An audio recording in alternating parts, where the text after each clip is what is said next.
وداخل حمد ابو راضي بيلعبها حلوه العلامه يبنى حيث اليمين وداخل علاء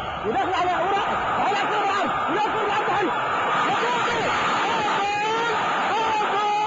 الجول الاول للنادي الاهلي اسامه عرابي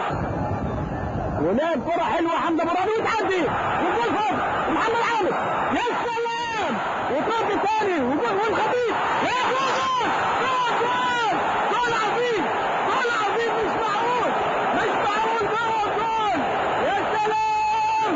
جول جميل مش معقول الخطيب يجيب جول ما اتجابش من سنين طويل حقيقة يعني ايه ده 2-0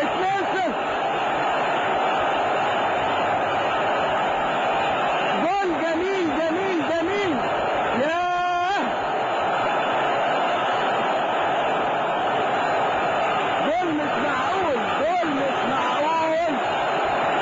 مش معقول ايه ده بيلعبوا العلامه وجول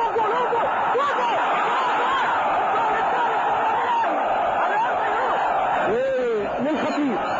بيرقص واحد والاشخاص اثنين بيلعبوا حلوه لحد الرابع الجول الرابع للنادي الاهلي عبد الله برجله اليمين جول على يمين فرجاوي جنب العارضه قنبله وده ساب مجدي عبد الغني الدكاتره وياه قاعد بره طاهر ابو زيد وشماله والخطيب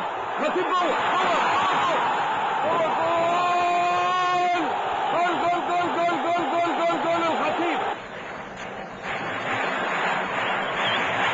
يعني لعبه واحده اللي كانت بين الثلاث خشبات اللي صدها اكرامي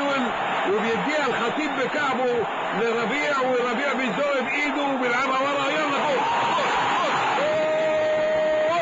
جول الجول الثاني انتهى الماتش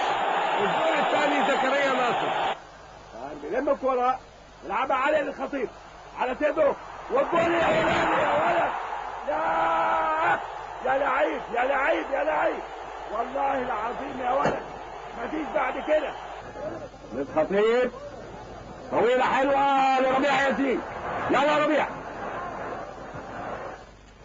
ثاني يلعبها بالعرض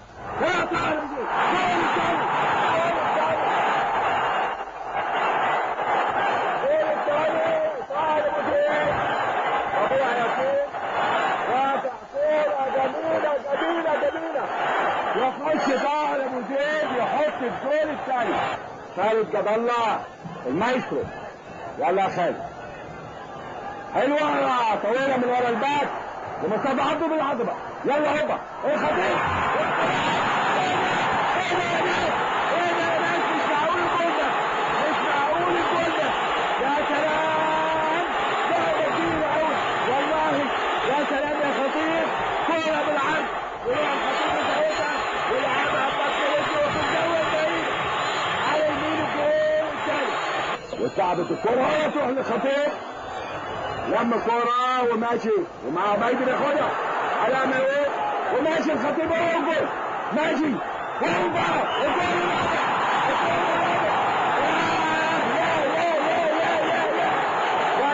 يا سلام يا خطيب مجدي عبد الغني جول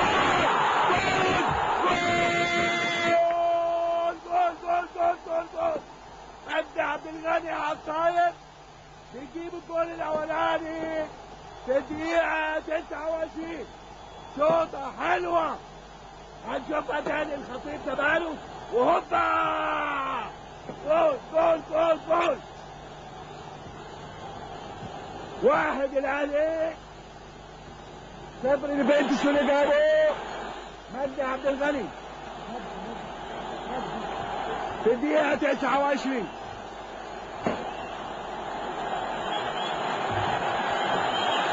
اهو كده يا رب كمان واحد يلا مجدي واحدة كمان والله يا سلام حلوة ابعد علاء للخطيب ده ناصر الجول الثاني زكريا ناصر الجول الثاني يا سلام يا خطيب يا لعيب يا خطيب يا سلام يا زكريا الجمهور هيتجننوا معانا اديكوا شايفين الناس قد ايه اهو طلع على هوبا الخطيب ده شعب رجله وزكريا هوبا الجول الثاني